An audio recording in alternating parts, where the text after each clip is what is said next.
नमस्कार मित्रांनो. आज मी तुम्हाला सांगणार आहे एका अशा घटनेबद्दल जी ऐकल्यावर कोणाच्याही अंगावर काटा येईल.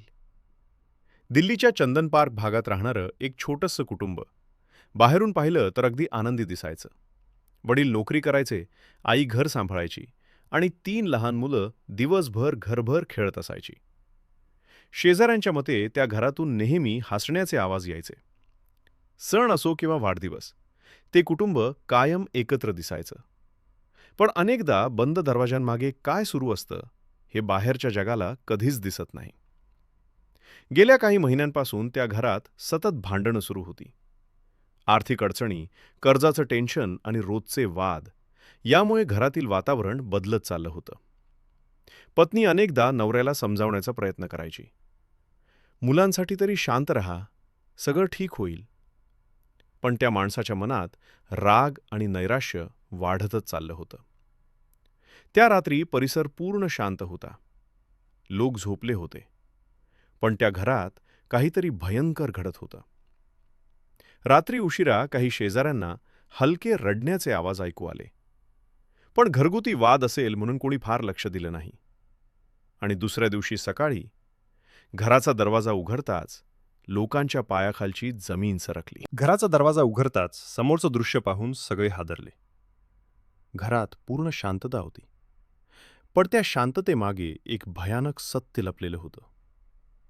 पत्नी आणि 3 निष्पाप मुलं निश्चल पडली होती. कालपर्यंत घरभर हसणारी ती मुलं आज कायमची शांत झाली होती. शेजारी घराबाहेर जमले होते. कुणालाच विश्वास बसत नव्हता की एवढ्या आनंदी दिसणाऱ्या कुटुंबाचा असा शेवट होईल. पण सर्वात मोठा धक्का म्हणजे घराचा प्रमुख माणूस तिथे नव्हता.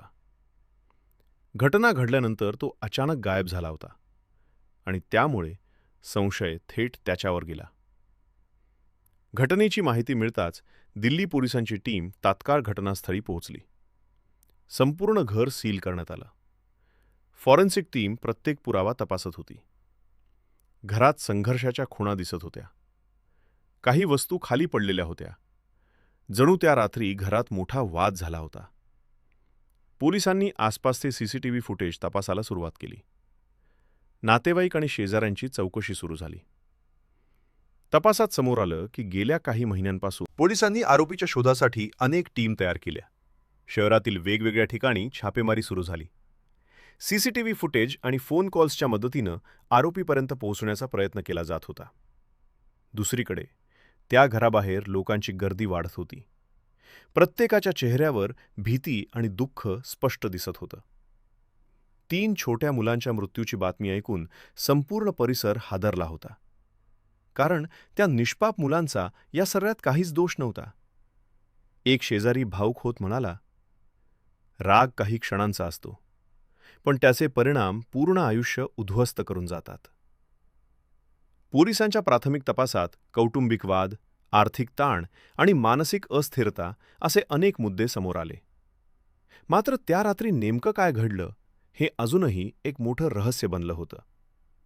मित्रांनो, आजच्या धावपळीच्या आयुष्यात अनेक लोक मानसिक तणावातून जात आहेत. पण राग आणि नैराश्य जर वेळेत थांबवलं नाही तर त्याचा शेवट खूप भयानक होऊ शकतो. घरात वाद असतील, अडचणी असतील तर शांतपणे बोलणं आणि मदत घेणं खूप गरजेचं आहे. कारण एका चुकीच्या निर्णयामुळे कधीकधी पूर्ण कुटुंब उद्ध्वस्त होतं.